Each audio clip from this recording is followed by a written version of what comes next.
Okay, so hi. I'll try that again. That wasn't very good.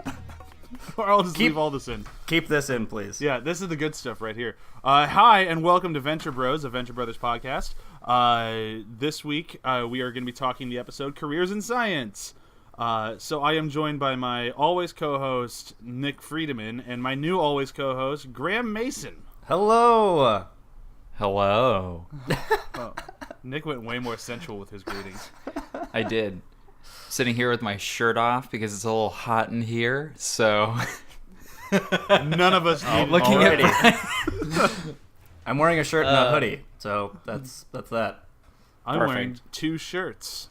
That's more than enough shirts for all three of us. Apparently, according to you. Yeah, who wears no shirt? I don't need to know that. I wish I did. Now I'm just going to be picturing that you're rubbing your nipples the whole episode. Anyhow. That's what that sound is. I thought it was he was sanding something down. My nipples are chafy, so yes. Oh, boy. So before we get started in this one, I'd like to ask Graham to answer the question I asked Nick last time, or first time. How did you come to Venture Brothers, and what do you love about it?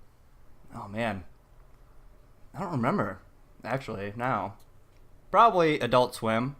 Yeah. But yeah, I don't know. I love the Adventure Boys. Clearly. You even remember the name so well. Dank and Heen. Oh, Dank. He's hilarious when he's punching. Oh. Yeah, so it's probably just one of those things that I found on, good old Adult Swim back in the day. And then, yeah, just have loved it since. Okay, so with that accomplished, we can start talking this episode. Yep. Well, we did accomplish it. We did. Mission accomplished. Just as good as Bush. Anyways. Anyway, so today's episode is Careers in Science, or Career in Science is how I have it in my notes, because apparently I don't like S's. There is an S in science, though, Brian. No, Brian didn't use it, though. It's just CIENCE. Interesting. Yeah. It's still... I mean, I guess it would still work. Yeah, it still kind of works. It does for me. Clearly, I pronounced it right. You're just saving time. Yeah, except for all this time we just wasted explaining how I saved that time. Indeed. Yeah. Aving time left and right. Yep. Okay, so this one, for me, was a long time my favorite episode of the entire series. There's something about just the whole story with Rusty and how he basically ruined Gargantua 1, and it led to one of their best specials of all this in Gargantua 2. There's just so much about this episode that I think is absolutely hysterical and wonderful that usually when I tell people who've never seen anything and have no interest in watching it, this is the one I point them to. Like, this is a really good intro. You get the boys, you get how stupid they are, you get wonderful Doc, where you finally start having him do his hallucinations and how he thinks of his dad as this god that he has to avoid. Brok has a great side story. Everything in this episode for me just works. I don't know how you guys feel about it. Well, it's funny because, you mentioned last time that this was your favorite episode and that you quote it all the time, and I did not recognize it by the title, and I just nodded along, and I was like, yeah, me too. And then... Indeed. Careers in Science. Yep. Uh-huh. Gotta be good. And then I watched it, and I was like, oh, shit, I do quote this all the time. Especially it's on, it's off, it's on, it's off, it's on, it's off. It's called blinking. I think there's so many good moments. There's a few times when I get into a parking spot, I do the whole the same way that Brok arrives in the station, oh yeah, just gotta do it real slow, and oh, that's a big one. That's a tight fit. It's almost like they were made for each other. They were made for each other. They were made by the same man. The intro to that bit is, where do you want this hot rocket?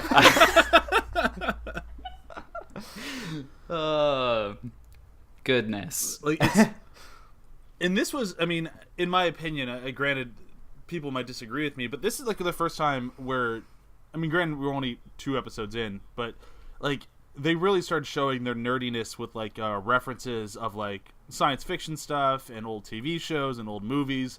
Like, even though they don't fully dive into it, all those references are still, they start happening here, and it's, I love seeing those things start happening, especially with the blinking light that looks like Hal from 2001. Exactly. I also think that, like, we talked a lot about the last 2 episodes and kind of how they set up the characters, and it's funny because I think this one is the first one where we really get to experience not just Dr. Venture, but Brok as well. Kind of like what makes them tick, a little bit of their background, just kind of in general what is funny about them. Like, I think that this is where they finally realize, I mean, they were edging towards this in the last 2 episodes, but this is where they finally realized that it's much, much, much more funny to have Dr. Venture just constantly frustrated by everybody. You know, like his intro scene in this episode is him just like being annoyed at the 2 boys and just being like not cool, and I think that's a great intro for his character. Oh yeah, he gets super pissed, and then even Brock's like, I'm cool. Yeah. He has no problem with it whatsoever. No, but there's something with like Rusky that I think they did in this episode that just made him so annoyed the whole way through, and it was wonderful, and that's him pissing his own spacesuit. Yes. Like, that was such a brilliant idea of just something that, like, it's just in the back of your head the whole time. Because they only kind of make a few references to it, like, here and there. Like, I think after the, your daddy's basing in his own juices, like, they don't really bring it up again after that till it pours out of the suit and ruins everything. Right. Exactly. But it's just in the back of your mind the whole episode, and you're like, he is so uncomfortable and annoyed this whole time. Like, And go ahead, Graham, sorry. It's like, we've all had wet shoes. Like, just imagine that just being filled in your whole spacesuit. And the whole setup for it is incredible. Because they set up for it. The first thing in the episode is like, no, I really have to pee. I really need to use the restroom. And they just keep on going and going and going. And then now he's basting in his own juices for the rest of the episode.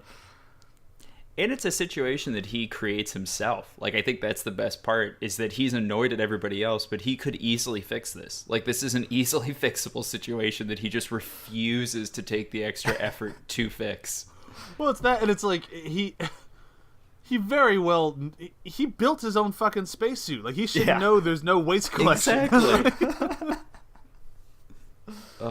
Oh god, I love that. And then the other thing in this episode that's like the running gag that I just find hysterical, and I apologize to women everywhere, but the ugly woman joke the whole way through, it just destroys me. See, it's funny, like, I was gonna say that was the one part that I didn't really love about the episode, was that, and it's really only one moment that bothered me. I think a lot of it works really well, but the one moment that bothered me, and it's used to set up a joke by Hank and Dean, which is when they catch I think Dr. Blagojevich and Brok having sex, and they think that it's Phantom Spaceman. And so it's like, exactly. And they use that to set up the, like, her helmet coming off and then them realizing that it's Dr. Blagojevich. Right. But I think the thing that bothers me is that Brok is such like a ladies' man, and he doesn't seem to care who he has sex with, and it's weird to me that he has her wear the helmet, because it never seems to bother him in any other situation. So it just felt a little off for his character. That's the thing that kind of irked me about it. I'll agree with him making her wear the helmet. Didn't really seem like him. Usually he just wouldn't care. He's like, she's ugly, whatever. Exactly. The thing that I like about it isn't the fact that she's ugly and they hate her for that. It's the fact that they couldn't decide how to draw a woman ugly enough to make everyone have that reaction, so they just never show her face. Exactly. That I do like. I do like the cleverness of getting around, like, you have to fill it in yourself sort of thing. I thought that was really funny. And yeah, the joke is really dated, and it doesn't work nearly as well now as it did then, and it probably would not be in an episode these days, but for the time, I still think it was really funny. Oh, for sure. And then you have Bud Manstrong, or however you pronounce his last name, or I'm going to be totally wrong about that. Is it Madstrong? It's Manstrong. Yeah, Bud Manstrong. That's what. He's a guy who comes back later, and like every time he shows up, he cracks me up. Like, I really like Bud. He's just the perfect, like, mama's boy dullard. Yes. Yeah. And just their whole relationship of him and I'm forgetting her name now, but the whole like he won't have sex with her because it's too early and he doesn't want to rush things. They've been up there for years. Yes. Just holding hands and taking long walks around the station. Oh my god. Like, God bless her. She put up with so much. Seriously. And I do like that they give her that moment too where she's just like what do you want from me? Like you had an opportunity to pursue me as like a romantic interest and just nothing happened. So like what the fuck do you want? Yeah, she's giving him so many like go ahead. He had to talk to his mother first, so that was the thing. He had to get permission. Oh, and we meet her later, and it's like one of my favorite. Like, I think that episode is one of my favorites, where you kind of get the reintroduction of like this whole situation. That's great. I'm not a big fan of the ghost Abraham Lincoln, but we'll get to that. We'll get there eventually. We'll get there. I mean, I enjoy it, but you know. I love Bud Manstrong's confrontation of Blagojevich too. I think that's hilarious. Oh yeah. Wait, with him or with Brok in space? Because those are the two that I loved. With him and her. Like, okay. Oh, I know what happened between you two. Oh, it's like I shaked his hand. Man, he's got huge sausage fingers. What does he have? A huge like mushroom down there? That's the best. No, you took it in the lap. Oh my god. I'm trying to think of other things that we haven't really talked about in this one. There's not really a ton of history that I looked into this one. This didn't really seem like that special of an episode in any way. It's the first intro you get of the dad. Is like an actual true intro. They've talked about the dad before, and I think you've seen him in like a flashback bit before, but it's the first time you actually get to experience Rusty's relationship with his father. And That's I wrote true. down in my notes, like, this is the first time that I think I actually understand Rusty. Like, I would never want to hang out with Rusty Venture. I think he would be a nightmarish situation. I would totally hang out with him. I don't know what you're talking about. Oh my god. Like, get ready for like one of the longest, worst nights of your life, I feel like. Yeah, but he's got all the coolest toys. You know That's he's going to true. have the newest Nerf. That's Oh, the for coolest sure. thing. You get hover boots. Hell That's yeah. true. Hover boots, Nick. Not worth it. Wow. I've definitely put Not up worth with it. some bad friends for some cool toys. Ooh. For hover boots? Hell yeah. Dean always looks like he's having so much fun. Ugh. But I do think that it's the first glimpse of how Rusty became Rusty, which is his father is terrible. And we talked about that before, but his father is atrocious. Oh, he's a real bad dude. And like I love that he's always held as this like god level esteem, and we never to this day we still don't have a full answer of whatever happened to him, right? I don't think so. I don't think you ever figure out how he died. No. Or if he's dead, quote unquote. That's true. That's very true. I wonder if they'll ever actually answer that. I don't think they will. No. Because they've kind of answered some things. Like they've kind of answered who the mom is, or you can kind of guess who the mom is. Yeah. And they've answered. Well, I guess they still haven't answered why the Monarch actually hates Venture. Yeah, you're right. They kind of do, but not really. Like, Yeah. I think they make jokes, but nothing that seems solid. Yeah, because there's that one interchange between the Moppets and Dr. I think it's Dr. Miss and the Monarch at that point, where they're like, why does he hate the Dr. Venture? And she's like, well, because he has more hate in his heart than anyone. Yeah, but why does he hate him? Because he's the best villain out there. No, but what did he do to make him hate him? He's got more hate in his heart. It's like, God, what do we have to do to get a straight answer? It's so good. I also love one other thing I wanted to bring up as well is I rewatched this episode and then I watched it again later because I was like, I just want to make sure I didn't miss anything and just like to brush up on the Venture Brothers as a whole. And I love Helper. I think this is such a great Helper episode. Helper's incredible. I think the Diodilis dangerous as well with the Yes. Mexican horn was hilarious.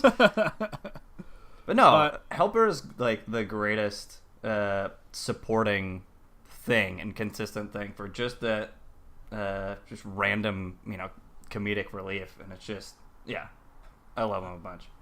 I also like that they kind of knew when to stop using him as much. Like, because he was Yes. so Yeah. good early on, but he'd be kind of one-noted after a while, and they kind of go like, well, they made him into a walking eye, and then they just kind of stopped using him as much. But in the beginning, he was so good. And this one, when he's doing his best Sandra Bullock in space, it's so good. Oh, it's so true. It has my favorite moment where it just randomly cuts to this woman in what I assume is New York City on the phone. And she's talking to somebody and it just snap cuts to help her. She's like, I've got another call. And then like he's just screaming as he's flying through space and she's like, oh, somebody was trying to fax me. And that's the whole thing. It's one of the best bits I think I've ever seen on the show. Oh, God, I love this episode. All right, where are we at? We're at about... We've been talking for about 20-ish Right about minutes. 17-ish minutes. What haven't we hit? Is there something we haven't talked about in this thing that we should definitely hit before every Venture Brothers fan out there goes, what the fuck are you doing? Yeah. Go ahead, Graham. Sorry. Yeah, I just wanted to circle back to Rusty and his father's relationship and just kind of say it's like, yeah, I mean, if you, like, I think we all did kind of growing up watching some of these, science, boy wonder type shows. Yeah, definitely. And then you see these figures like Johnny Quest and stuff like that. And their fathers. Action Johnny, please. Yes. And you're like, wow, how cool would it be if my dad was, a crazy, scientist doing all this stuff and traveling the world and blah, blah, blah. And you're like, this is probably the most realistic version of what that would be. Like, no, it'd be really terrible because your dad would never be home. He would always be out doing some incredible stuff and then would come back and just like give you a shot in the shoulder and be like, man, I wish you were there. And you're like, yeah, that's not a great father. It's a lot of cool stories, but not very cool. That, and it's just like that. The question that he asked him is very true. Who lets a 10-year-old build a space station? Exactly. It's like, Yeah. Well, like, what else would he do? It's like that's the father. That's exactly what he would do. He would totally be that version. But who does that? Well, Jonas had to be on a space station because he had to be building a space station. He's not gonna he's not gonna have the fucking Team Venture watch Rusty. Rusty's got to be with Dad at all times, and it's like, that's probably not a good idea. Your son might be a really non-adjusted son of a bitch when he grows up. Addicted to diet pills. Yeah. Whatever Dad. those are. Yeah, those were not diet pills. If they can make you stop hallucinating, I think those were, fuck, I don't even know what those would be. Something else, yeah. Yeah. It's like antipsychotics. That was a great moment, though. Like, oh, I found one. Bye, Daddy. Yeah. Oh, and that also has, like, some of my favorite things of, like, just how he thinks. Like, just showing how Dr. Venture thinks is so fun, because it's like, he's having an argument with himself and is fully aware that he's having an argument with himself and still loses to himself. Yes. Like, he's having an argument with his dad that he admits is part of his subconscious, and his dad wins the argument. Like, even in a subconscious way, he's still lesser than his dad. And that says so much about Rusty. For sure. And there's an amazing line that he has where he was like, oh, I guess I always imagined you were bigger than me. Mm-hmm. Oh, yeah. And it's like this really kind of like heartbreak. Like, I think James Urbaniak is amazing in this episode as Dr. Venture. Oh, yeah. Like, I think that he gives him a sense of humanity that he didn't really have before, but also not taking it so far where you're like, I empathize with him. You're just kind of seeing where these problems come from, and you're just like, ugh. Yeah, but makes it real though. I mean, Yeah, you can for totally see that. You're like, wow, you weren't 12 feet tall. Like, oh, I guess I always thought you was towering over me. It's like, yeah, no, exactly. Yeah, it's kind of nuts. One other random thing I want to bring up, this is all the moment really deserves, is when the airlock gets open and Brok somehow still survives. The face that he has as he's holding on to whatever it is that he's holding on to is the funniest face. I don't know why, but it cracked me up so much that I rewatched it and was just like, this is the funniest, most intense, in pain face I've ever seen in a show. The fact that he grabs a cigarette as it's flying out past him. Like, that's wonderful, and I love the, like, anyone else who's been sucked out of an airlock would A, be dead, but B, just the fact that he comes in and just goes, I need to lie down for a moment. And then she comes in and he's like, "Are you okay?" And he's like, "I coughed up one of those things, a little pink thing about the size of a kiwi fruit." Yeah, kiwi fruit. I don't feel anything missing though, so I think I'll be all right. Yes, oh, so good. Oh God. All right, I'm gonna look at my notes really quick and see if there's anything that I feel that we must talk about before we move into our last thing here. Nope, those are all notes for the next episode.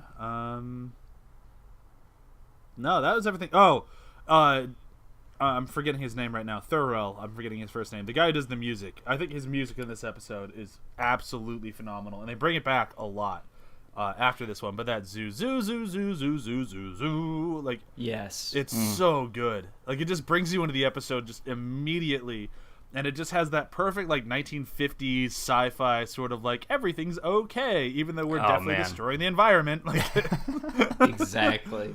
Like, it's such a good song. Like, I love the hell out of it. If you guys haven't found it yet, they put all of his original music for Venture Brothers on Spotify about a month ago. Oh wow! Oh wow! It's so good. Like, I've listened to all of it many times through, and it's just, the guy just blows me away every time. But this song, I think, is one of my favorites of his throughout the entire thing. Yeah, I mean, I think just like talking about the music and the art, and obviously this is true pretty much for the rest of the show, but I think they do such a great job at mimicking all of the, you know, stories and shows that we grew up on, and just it takes you there. It fills that space, but then yet, you know, not modernizes it, but, you know, matures it enough for us to enjoy again now, with all these kind of like little inside jokes and stuff like that. I think it's incredible. Oh yeah, for sure. And it's like one of those things where, like, I didn't really even watch those shows that much, but I watched them enough to enjoy them and always kind of know what they were. Sure. Yeah. And then I kind of agree with both of them when they talked about, like, when they went back to Johnny Quest when they're prepping for the show, they're like, this show really didn't age well. Like, it's not very fun to watch at all anymore. And, like, I don't disagree with them at all. It's like, no. Like, as a kid, I'm like, yeah, okay, this is kind of fun, but it's mostly because you're just imagining yourself in these scenarios. And it's not because the scenarios themselves are that great to watch. This show's great because it's just great to watch. I don't want to beat anyone on this show. No, absolutely not. All right, so for our last segment here, we do favorite moments in the episode. You get your one favorite moment. What's your biggest takeaway scene? And then we'll get out of this. Graham, do you want to go first? Sure. I think what you were talking, like when we opened this episode, what you were talking about is like, this is one of the more quotable episodes. And yeah, I think one of the more quotable things was it's on, it's off, it's on, it's off, it's on, it's off. And I have quoted that scene more times than anything else in my life. And so yeah, that's one of my favorite scenes for sure. I mean, nearly every time I come across a blinking light, I will make that joke, much to Chewie's annoyance. Accurate. My favorite moment in this entire thing, I have to go with it has to be the very opening of the spaceship docking at the station. Just their interchange is just so great. Nick, what about you? Mine, it's weird. This quote I didn't realize came from this episode, but it is the quote that I use all the time when thinking, like, either at work or anywhere else if somebody asks me for a favor, which is when Dr. Venture says, "Flattery will get you everywhere," which I think sums up his character so well. Yeah, that definitely does it. God. Did we even mention the fact that Rusty's the one who actually broke the space station in the first place? No, we didn't. How did we the forget episode that? At all. Like, it's the best thing about it is just like subconsciously you think this is your fault. Oh my God, it is my fault. And how it references itself in its own episode, I think, is pretty great too. Oh yeah, with its own flashback. Like, the greatest thing about the episode, and we all three forgot it. Way to go! We're still firing on all cinders over here at Venture Bros. Adventure Boys. It's Adventure Boys. Yes, the Adventure Boys. One thing I also wanted to bring up is that this is kind of like, it's a really well-constructed episode, but it's also kind of like a ballsy, what is essentially second episode. You introduce the Monarch in the true first episode, and then he's nowhere to be found in this. Where it's kind of like, if you were watching from episode 1 to episode 2, I think you'd assume that they would trot out the same sort of structure, and they don't. Yeah, that's very true. Yeah, interesting. Yeah, kind of like a Monster of the Week, but like reattempt of the week, or like Cobra Commander or something like that, to where it's like, oh yeah, and then when are they going to fight again? Exactly. Like, It's pretty interesting. like you with the Power Rangers have like, well, they're gonna fight this monster and this and that. I wonder if they're gonna win. I bet they do. Yep. Thanks, Mom. Surprise, surprise. For those of you who don't know, Graham just made me relive a horrifying story from my childhood of my mom ruining Power Rangers for me by being sarcastic. Okay, so let's do a quick round of plugs if we have them, and then we can we'll say goodbye. You're already on the feed, so if you feel like listening to it, After the Hype, we've been going on for about 6 to 7 years now, so there's plenty of episodes for you to listen to. None available with Nick anymore because we've ran out of server space, but plenty with Graham if you want to hear Graham on After the Hype. Yay! Bye, Nick. It's okay. I'm just crying over here. That's it for me plug-wise. You guys have anything to plug? I do not. Nick, you're working on a video game, right? What's that video game? I can't say, but You're when just it not aware. comes out, You're not aware I of what can. it is. You're working on it. You I'm just not don't even know. sure. It's like that joke in Monty Python where it was so funny that people died, so they split it up into 3-word segments. So right now I'm working on a 3-word segment, and I have no idea what's around me. So play that game Cool. from Nick. Graham, anything to plug? Nothing really. Just doing boring life, you know. Cool. So go do Boring Life. Yeah. I'm just watching The Adventure Boys, and that's pretty much it. Ringing endorsement from Graham for Boring Life. Okay, so that's it for us here at Venture Brothers. I'll give it a very soft Go Team Venture, and bye. Go.